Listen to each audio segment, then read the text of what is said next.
Quand j'avais 18 ans, il y a près de 10 ans, j'ai reçu un appel téléphonique qui a complètement changé ma vie. J'ai été réveillé à près de 6 heures du matin par un numéro inconnu.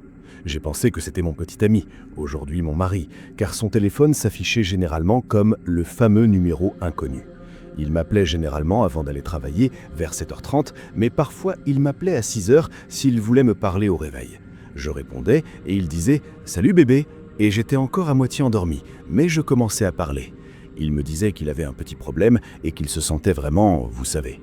Comme j'avais 18 ans et que je venais de commencer à sortir avec lui, disons que j'étais très disposé à « tu vois ». Nous avons donc commencé et il m'a dit à quel point il avait adoré me voir le week-end dernier, à quel point j'étais belle et à quel point il avait adoré ce que je portais. Il m'a essentiellement décrit ce que nous avions fait pendant le week-end. Si je me souviens bien, ses parents n'étaient pas à la maison ce week-end-là et nous avions la maison et la voiture pour nous déplacer. Et on s'est beaucoup amusé, évidemment. Et il me disait à quel point il avait aimé certaines des choses que je lui avais faites. Je lui ai répondu. J'étais de plus en plus réveillé et on passait un très bon moment. Puis j'ai remarqué qu'il était presque 7 heures du matin, l'heure à laquelle il prend généralement sa douche, mange et se prépare à sortir. Je lui ai demandé « C'est sympa tout ça, mais tu ne vas pas te préparer pour aller travailler ?» J'ai des frissons rien qu'en tapant ces mots, mais il m'a répondu « Non, je pense que je vais sécher le travail aujourd'hui. Et si je venais chez toi ?» Le problème, c'est qu'à ce moment-là, j'étais bien réveillé, et même si la voix qui me parlait ressemblait beaucoup à celle de mon petit ami, quelque chose m'a semblé bizarre. Mon petit ami ne dit pas « non » comme il l'a fait. De plus, je savais que, sauf s'il était malade, mon petit ami ne manquerait jamais le travail, car il avait des horaires fixes et manquer un service était grave et pouvait lui coûter son emploi. Je me suis figé. Mais il l'a remarqué et m'a dit « Oh chérie, oui, tu as raison, je devrais commencer à m'habiller. Tu veux que je vienne ?» À ce moment-là, je jure que sa voix était redevenue celle de mon petit ami et je me suis senti idiote. Et alors s'il voulait manquer une journée de travail? Peut-être qu'il voulait juste me voir. Je lui ai donc répondu « Oui, bien sûr, viens, il n'y aura que nous ici. » Et il a répondu « Super. » Puis il m'a demandé « Où est-ce » Attends, quoi? Évidemment, mon petit ami sait où j'habite. Cela fait des semaines qu'il vient chez moi. J'ai ri et je lui ai dit « Ah, tu sais où c'est ?» C'est là qu'il a ri. Son rire n'était absolument pas celui de mon petit ami. Je lui ai immédiatement dit « Tu n'es pas mon petit ami, n'est-ce pas ?» Il m'a répondu « Tu peux attendre un instant s'il te plaît, je dois prendre quelque chose. » Pendant ce temps, j'ai reçu un SMS de mon petit ami. Je me suis dit que peut-être, juste peut-être, c'était une blague de mauvais goût. Peut-être qu'il avait parfaitement exécuté cette blague. Peut-être qu'il était malade et que sa voix n'était pas la même. Le SMS de mon petit ami disait « Je suis dans le métro, je pars au travail, je t'aime ». Je lui ai répondu « Pourquoi tu m'envoies un SMS? On est en train de parler. » À ce moment-là, mon vrai petit ami m'appelait. Il était très confus au début et pensait que quelqu'un avait piraté son MSN. Quand je lui ai dit que c'était par téléphone, il m'assurait qu'il ne m'avait absolument pas appelé et que ce n'était pas lui. Il devait partir car le métro était là, mais il m'a dit qu'il m'appellerait dès qu'il serait au travail. Puis l'autre type a rappelé. J'ai décroché et je lui ai demandé « Qui êtes-vous? Que voulez-vous » Je me suis vraiment énervé contre lui. Il m'a dit qu'il s'appelait Mike et que nous nous étions rencontrés il y a longtemps, ce qui était impossible car mon numéro de téléphone était assez récent, qu'il voulait juste s'amuser et qu'il ne savait pas que j'avais un petit ami. Je lui ai demandé comment il savait ce que je portais et ce que nous avions fait, et même comment il avait obtenu mon numéro de téléphone. Il m'a simplement dit « Où es-tu? Pourquoi ne pas se voir ?» Et j'ai raccroché. Il a rappelé, mais je n'ai pas répondu. Quelques minutes plus tard, j'ai appelé ma mère pour lui raconter ce qui s'était passé, et elle m'a dit de changer de numéro et de ne pas rester seule à la maison. J'ai immédiatement changé de numéro et j'ai également alerté la police locale. Ils ont ouvert un dossier, mais cela n'a donné rien. Je me demande encore comment ils savaient ce que nous avions fait et ce que je portais. Mais mon petit ami m'a juré à l'époque qu'il n'en parlerait jamais à ses amis, pendant que la maison de ses parents avait beaucoup de fenêtres et nous n'étions pas vraiment prudents. En 2007, peu après mon 15e anniversaire, ma mère est partie quelques jours en déplacement professionnel. Elle et moi vivions seuls dans une petite maison dans un quartier plutôt limite. Pas franchement dangereux, mais clairement pas rassurant non plus. Entre ça et sa parano concernant le fait de me laisser seul plus de 4 ou 5 heures, elle a exigé que je dorme chez une amie pendant son absence. Cette amie habitait juste en face de chez moi, avec une maison d'écart seulement, et l'endroit où allait ma mère n'était qu'à 2 heures de route. Malgré ça, j'avais décidé de faire un scandale. Je voulais être traitée comme la jeune femme que tout le monde disait que j'étais devenue. Pendant toute la semaine précédant son départ, je me plaignais. J'étais assez grande pour me gérer seule. Je pouvais simplement passer voir les parents de mon ami de temps en temps. Mais honnêtement, ma maison était déjà flippante la nuit, même quand ma mère était là. Et le jour même où elle devait partir, j'ai appris que mon ami avait réussi à mettre la main sur une PlayStation 3. Autant dire que je me suis vite remise de l'injustice d'être babysittée. Vers 23h, lors de la dernière soirée passée chez elle, on s'est retrouvés dans sa chambre à bidouiller mon tout nouveau téléphone à clapet reçu pour mon anniversaire. Ses parents étaient sortis depuis des heures après nous avoir acheté une pizza et ils ne rentreraient pas avant au moins 1 heure. On s'ennuyait en bas, coincé avec le seul jeu PS3 qu'on avait déjà poncé pendant des jours. Il était trop tard pour appeler des amis, mais je savais que ma mère rentrerait le lendemain matin à 1 heure indécente. Et je savais surtout une chose sur elle. Peu importe à quel point elle était fatiguée, s'il y avait des messages sur le répondeur, elle les écouterait tous, toujours. Alors, comme les ados de 15 ans désœuvrés que nous étions, on a décidé de lui laisser un message ou deux. On a appelé le téléphone fixe de chez moi, mis le haut-parleur, morte de rire en essayant de trouver quoi dire. Normalement, il fallait 5 sonneries pour tomber sur le répondeur. Mais à la 3e sonnerie, quelqu'un décroche. « Allô ?» La voix ressemblait à celle d'un homme d'une 60aine d'années, fumeur depuis 40 ans. Mais au-delà de ça, il y avait autre chose, une menace dans le ton, une froideur dangereuse. Le genre de voix que, si tu l'entends dans la rue, tu fais demi-tour immédiatement. J'ai regardé mon ami, ses yeux étaient écarquillés, son visage livide. Je sais que je devais avoir exactement la même tête. Aucune de nous n'arrivait à parler. « Allô ?» a-t-il répété. Il y a eu un silence. J'ai essayé de balbutier quelque chose du genre « Qui êtes-vous ? Qu'est-ce que vous faites chez moi ?» Mais avant qu'il puisse finir, il a dit d'une voix très basse « Tu n'aurais pas dû appeler. » Puis un bruit sourd. La ligne s'est coupée. J'ai lâché mon téléphone et j'ai complètement paniqué, mon amie aussi. Elle m'a demandé si je savais qui c'était. Bien sûr que non. On a vérifié le journal d'appel pour voir si on s'était trompé de numéro. Non, c'était bien le bon. On était tellement choqués qu'on ne savait même pas quoi faire. Appeler la police, ma mère, les parents de mon ami, vérifier toutes les portes et fenêtres, on ne savait pas. Finalement, on s'est mis à courir partout dans la maison pour revérifier chaque verrou, tout en expliquant en panique ce qui venait de se passer aux parents de mon ami au téléphone. Ensuite, pendant 10 minutes, on est resté recroquevillé dans le coin le plus éloigné de la chambre, quasiment sous le lit, sursautant au moindre craquement de la maison. Autant dire qu'on a failli mourir de peur quand ses parents sont rentrés et ont commencé à secouer la porte de la chambre en oubliant qu'ils l'avaient eux-mêmes verrouillée. La police est arrivée chez moi peu après. Honnêtement, je ne me souviens plus de tous les détails. J'ai refusé de mettre un pied dehors. Ils nous ont posé beaucoup de questions, mais on n'avait pas grand-chose à leur donner.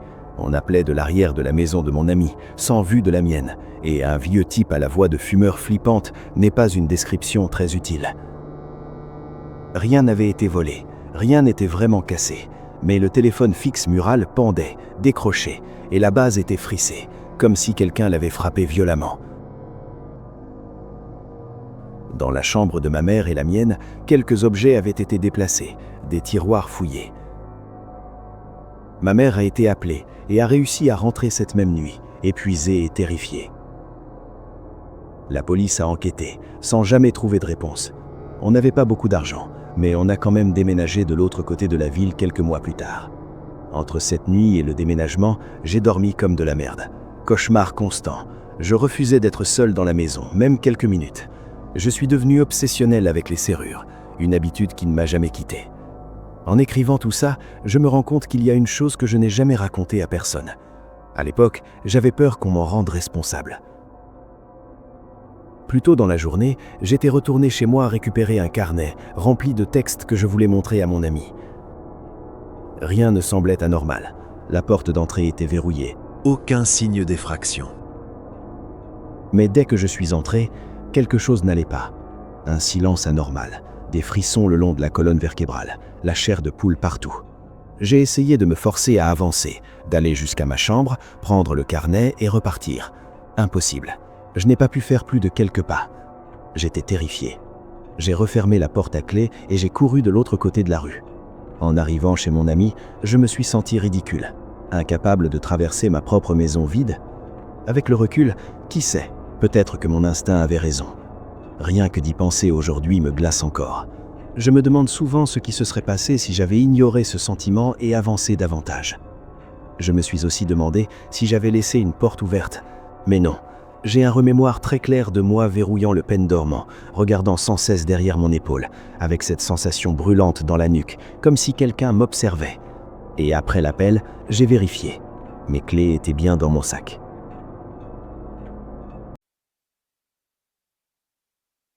Ça m'est arrivé il y a presque 7 ans maintenant. Je dois donner un peu de contexte avant d'entrer dans le vif du sujet.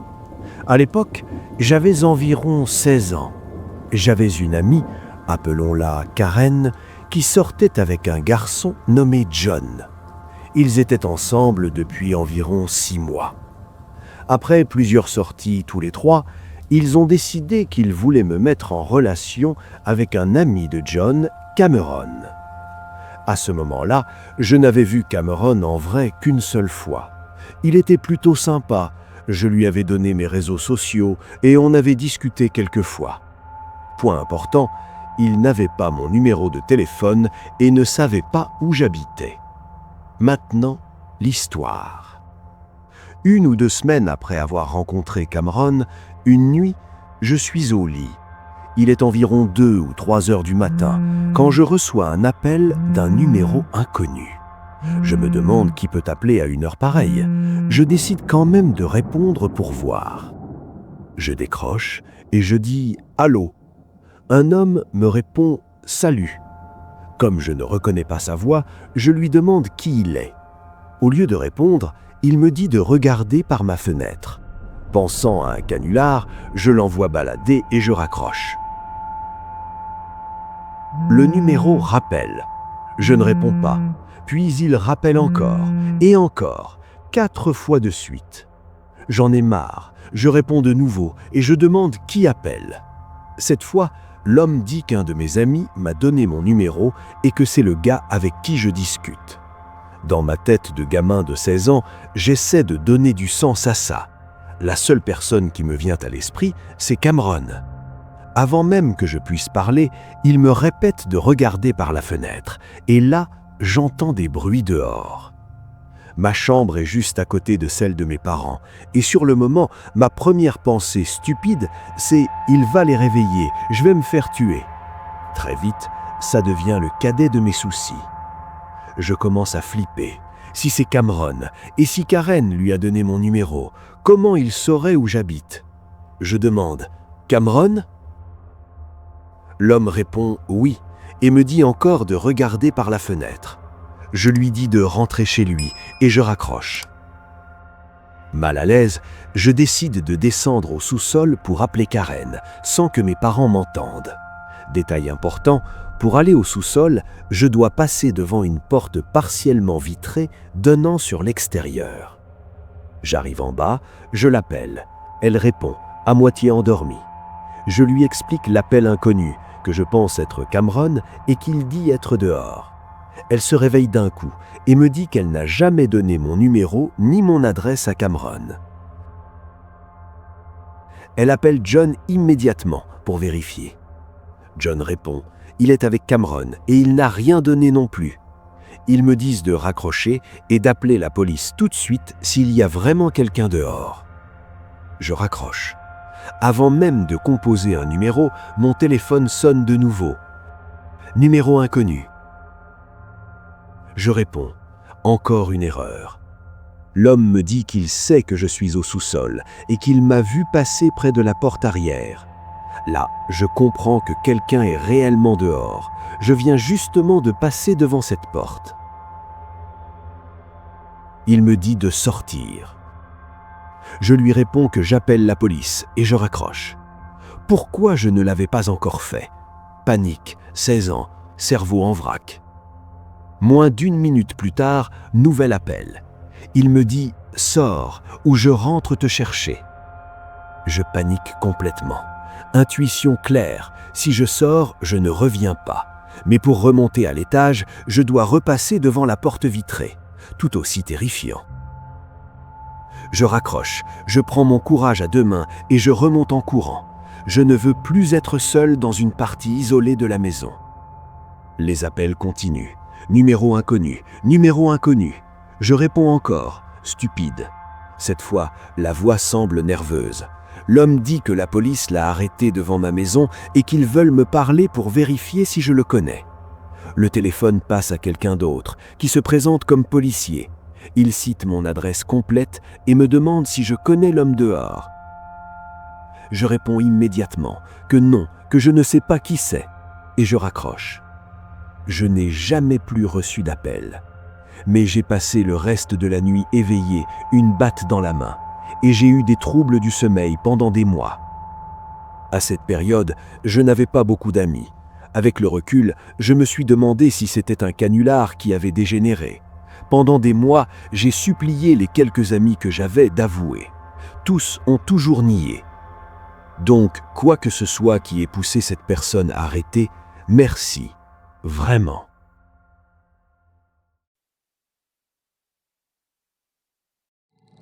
Cela a commencé vendredi dernier et cela dure depuis une semaine. Je fais partie d'un groupe Facebook d'une église où l'on peut poster ses besoins et où les gens y répondent s'ils le peuvent. Ou bien on poste quelque chose que l'on a à offrir et les gens répondent s'ils en ont besoin. C'est un peu comme « prenez un penny et laissez un penny ». Quelqu'un a posté sur Facebook qu'il avait besoin d'un article que j'avais justement. Alors j'ai répondu que j'en avais un qu'il pouvait avoir. Il m'a envoyé un message privé et nous avons commencé à organiser la remise. Il m'a alors dit qu'il avait publié le message pour un ami et que c'était son ami qui viendrait le chercher. Nous avons dû changer le jour de la remise en raison d'un conflit d'horaire, alors il m'a dit qu'un autre ami viendrait le chercher car c'était celui qui était disponible ce jour-là. Il m'a demandé mon numéro de téléphone afin qu'il puisse nous prévenir lorsqu'il serait en route. Je ne sais pas si c'est une coïncidence incroyable ou non, mais moins d'une heure après avoir donné mon numéro de téléphone à ce type sur Facebook, j'ai reçu le premier appel. Mon téléphone a sonné avec un numéro masqué que j'ignore normalement, mais pour une raison quelconque, j'ai répondu. Il y avait un homme au bout du fil qui parlait d'une voix grave, profonde et lente. C'était lui. « Vous avez appelé pour le service ? Oh non, je suis désolé, je pense que vous vous êtes trompé de numéro. » Non, je ne me suis pas trompé. Vous avez besoin du massage et du géant. Non. Puis il a raccroché. À ce moment-là, j'ai ri en pensant que c'était des adolescents qui me faisaient une blague. Mais plus j'y pensais, plus cela me dérangeait. Il n'y avait ni rire ni gloussement, aucune trace d'amusement dans la voix de cet homme. De plus, mon numéro de téléphone n'est pas répertorié, il n'est donc disponible nulle part. J'ai haussé les épaules et j'ai continué mon week-end. J'avais presque oublié cet incident jusqu'à ce que mardi, un numéro de quartier m'appelle 2 fois. Je n'ai répondu à aucun des 2 appels et je me suis immédiatement sentie nerveuse. Je me suis souvenu d'appeler vendredi lorsque j'ai vu le numéro de ce quartier. Mercredi, ce numéro m'a rappelé et cette fois-ci, j'ai répondu en pensant que c'était quelqu'un de mon travail. Mon ordinateur était au centre informatique et c'était encore ce type effrayant. Cette fois-ci, il est allé droit au but, a répondu « bonjour » et m'a dit « je vais te baiser dans ton tu sais quoi ». Je lui ai demandé comment il avait obtenu mon numéro et il a raccroché. C'était sans aucun doute la même voix que lors de l'appel de vendredi. Je me souviens que le premier appel est arrivé 1 heure après avoir donné mon numéro de téléphone à ce type sur Facebook et j'ai immédiatement été effrayé car j'avais également donné mon adresse à cette personne afin qu'elle puisse venir récupérer l'objet. Environ 20 minutes après cet appel, mon téléphone a de nouveau sonné avec le numéro masqué, mais je n'ai pas répondu. À ce moment-là, j'ai décidé de confronter l'homme sur Facebook. J'avais donné mon numéro et mon adresse par gentillesse, alors que je lui donnais un objet de valeur dont j'avais un exemplaire en trop, et presque immédiatement après, j'ai commencé à recevoir ces appels obscènes. J'ai donc écrit sur Facebook pour lui expliquer que je recevais ces appels et lui demander s'il avait donné mon numéro à quelqu'un. Il m'a répondu en s'excusant, disant qu'il était désolé que j'ai dû passer par son ami et m'a dit qu'il avait donné mon numéro à 2 personnes. La première, qui était censée venir chercher l'objet, s'appelait José, et la deuxième, qui a fini par venir en raison d'un conflit d'horaire, s'appelait Mike. Il m'a donné leur nom et leur numéro de téléphone et m'a demandé de lui faire savoir si je découvrais qu'ils étaient derrière tout ça. Mon mari et moi avons décidé que je devais télécharger une application de suivi d'appels. J'ai trouvé une application qui débloque les numéros masqués, donc je l'ai installée pour l'utiliser la prochaine fois qu'ils appelleront. Ils n'ont pas appelé le lendemain, mais il y a environ 1 heure, j'ai reçu un autre appel de leur part. Et malheureusement, l'application ne fonctionne pas. Elle affiche simplement 999. Je réponds et la conversation se déroule comme suit. Qui est-ce? Non, toi qui est-ce? Tu sais qui je suis? Non, je ne sais pas. Arrêtez de m'appeler. Mais tu me veux pas? Non, je ne te veux pas. Arrêtez de m'appeler. Qui est à l'appareil? Est-ce José ou Mike? Est-ce Michel? Non, je ne m'appelle pas Michel. Si vous cherchez Michel, vous vous trompez de numéro. Qui est à l'appareil? Vous savez qui je suis, dit-il. Comment avez-vous obtenu mon numéro? Puis il raccroche. À ce stade, je ne sais vraiment pas quoi faire. Je me répète que ce n'est qu'un idiot qui me fait une blague et je continue à rappeler parce que j'ai une réponse. Mais au fond de moi, je ne pense pas que ce soit le cas. Il n'y a aucune trace d'amusement dans sa voix, pas de rire, rien, juste une voix grave, lente et profonde. Le traceur n'a pas fonctionné et il n'a pas réagi du tout lorsque je lui ai donné les noms que le type de Facebook m'avait donnés. Si ce sont les types de Facebook, ils savent également où j'habite et ça me terrifie. Non seulement pour ma propre sécurité, mais aussi parce que j'ai 2 enfants de moins de 5 ans et que je garde un autre enfant de 3 ans pendant la semaine. J'ai la responsabilité de jeunes enfants. Une partie de moi pense que peut-être que ce ne sont pas eux, mais si ce n'est pas le cas, c'est une coïncidence incroyable que les appels aient commencé le jour même où je lui ai donné mon numéro.